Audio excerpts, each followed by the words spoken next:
Il n'y a que des innocents ici, il n'y a pas de base militaire. Que cherchent les Américains en Afghanistan? La cachette d'Oussama Ben Laden? Il n'est pas ici. Pourquoi nous a-t-on bombardés?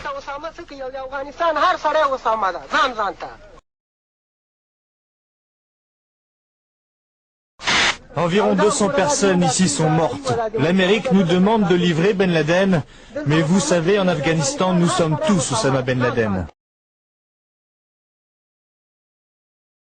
Les pillages se multiplient comme dans ce dépôt de farine et de sucre.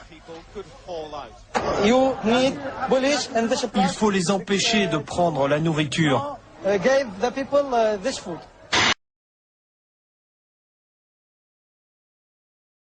Oui, on a l'autorisation. Les Britanniques nous ont dit qu'on pouvait se servir.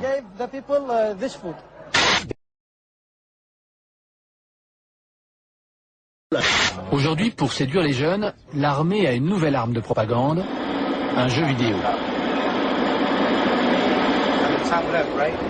Le joueur se glisse dans la peau virtuelle d'un soldat américain.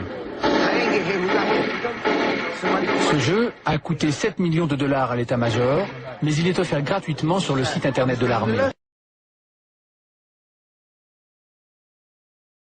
J'ai envie de jouer quand je regarde le journal de TF1 le soir et que je vois la guerre. Je vois la guerre en Irak. Et sincèrement, j'aime beaucoup les États-Unis, j'ai très envie de les aider quand je les vois comme ça.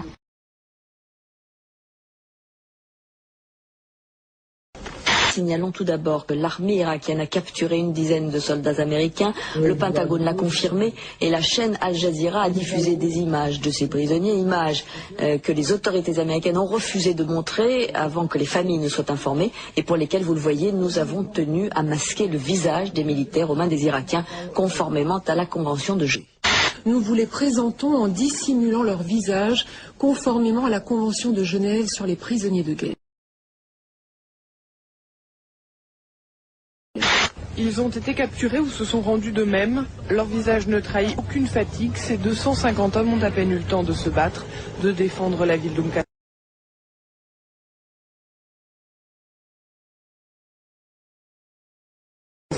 Nous venons de recevoir les images de cette première attaque terroriste contre les forces américaines au Koweït.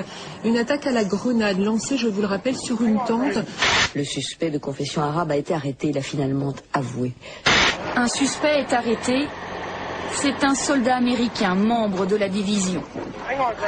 Donc un soldat américain de confession musulmane et non pas de confession arabe, comme je l'ai dit par erreur.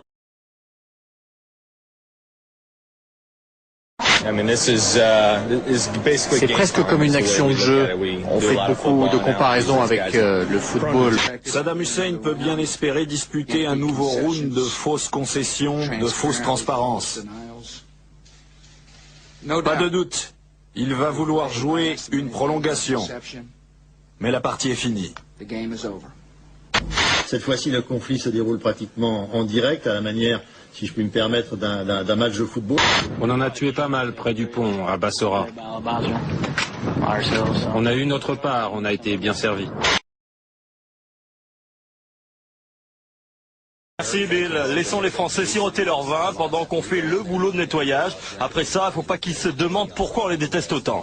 Le Daily Mail, lui, traite Jacques Chirac de Pimp of Paris, le maquereau de Paris. Les Français ont perdu la Deuxième Guerre mondiale en à peu près 20 minutes. Si les Américains ont le droit d'être contre la guerre en Irak, pas les Français. C'est à nous qu'ils doivent cette indépendance avec laquelle ils nous narguent à l'ONU. Les Français sont, 53% avec nous, c'est bon, mais 33% avec l'Irak. Mais c'est incompréhensible, c'est terrible. Si on peut faire ne serait-ce qu'une toute petite chose, une chose spéciale, comme ne pas acheter du vin français ou allemand, parce qu'ils ne nous soutiennent pas, si on peut faire ça, ce serait une manière de dire à nos gars, on est derrière vous à 100%.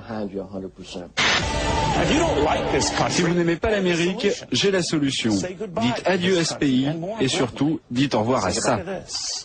Demande à Jacques Chirac s'il veut répondre à de nouvelles questions de la presse française. C'est vous le patron, lui répond-il. Ah bon, c'est moi le patron, alors allons manger. Tout est dit.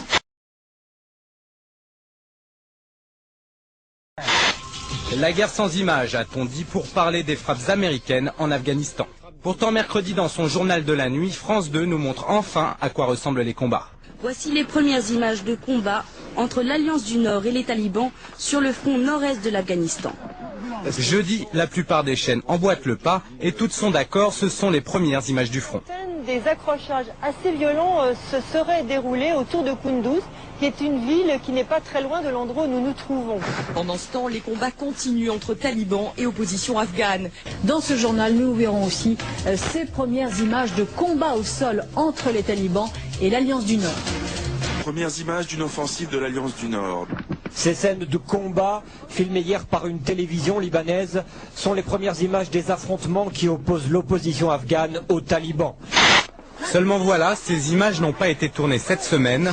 L'équipe du zapping de Canal+ constate qu'elles sont en fait issues d'un documentaire diffusé sur Arte en août 2000. Pour preuve, ces images où il évite de justesse les trajectoires meurtrières de 2 roquettes antipersonnelles.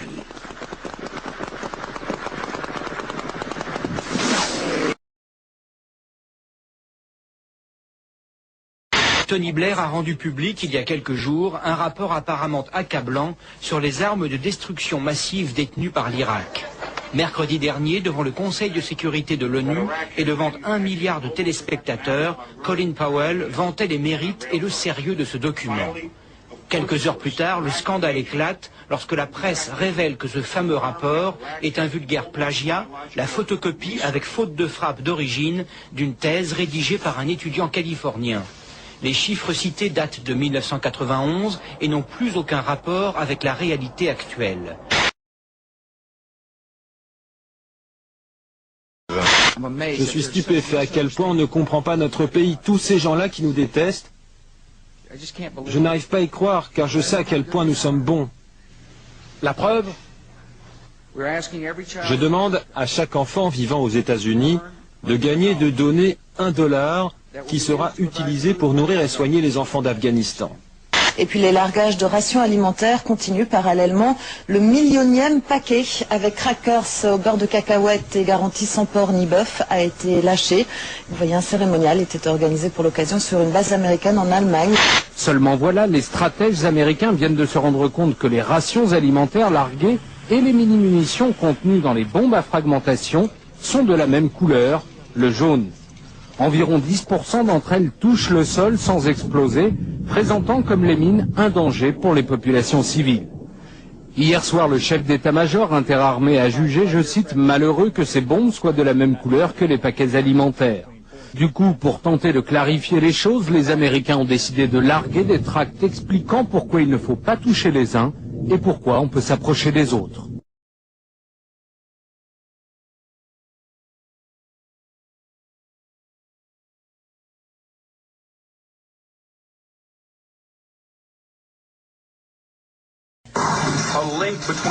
Regardez bien en bas de l'écran. Fox News donne chaque jour le taux de risque d'attentat comme nous donnons le risque de pollution. Aujourd'hui, niveau 3, risque élevé. Au milieu du chaos, discrètement, un seul ministère reste debout, celui du pétrole. Depuis la chute de Bagdad, c'est le seul bâtiment public à être protégé par une armada de chars américains. Les États-Unis qui préparent déjà la reconstruction, l'armée américaine a attribué un contrat très important au groupe Halliburton, qui avait été dirigé par Dick Cheney, l'actuel vice-président. En 1989, George Bush Jr. siégeait au conseil de direction du groupe Carlyle, poste qu'il conservera jusqu'en 1994 sans jamais déclarer ses revenus. Cette gigantesque entreprise travaille surtout avec le secteur de la défense, missiles, avions, chars, 16 milliards de dollars d'actifs. George Bush père est toujours un des piliers de Carlyle. Le conseil d'administration est constitué d'un réseau d'hommes de pouvoir de premier plan capables d'influer sur tous les décideurs politiques. Chacun des partenaires détient un capital de 200 millions de dollars.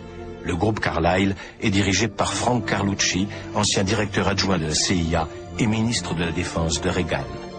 Au lendemain de son élection, George Bush Jr. signait avec le groupe Carlyle un contrat d'armement de 12 milliards de dollars portant sur un nouveau système d'artillerie contre l'avis de tous les experts du Pentagone qui le jugeaient totalement inadapté. L'attention, l'humanité avec lesquelles sont préparées les cibles militaires sont très importantes. Un hélicoptère Apache a ajusté son tir, la roquette est partie, Sa femme, ses fils, ses frères, sa mère, 15 corps aujourd'hui, sans vie, qu'il emmène lui-même à la morgue. Saddam Hussein était là depuis 30 ans. Je suis là depuis 3 jours. 3 jours. Mais je vous le demande, combien de gens ont été tués dans cette guerre? Trop? Oui, trop. Et maintenant, on n'a plus rien. Il ne nous reste rien. Vous êtes libre? Et alors, si on est libre, mais que c'est tout ce qu'il nous reste, qu'est-ce qu'on peut en faire de cette liberté? C'est tout ce qu'on a. Mais c'est déjà beaucoup.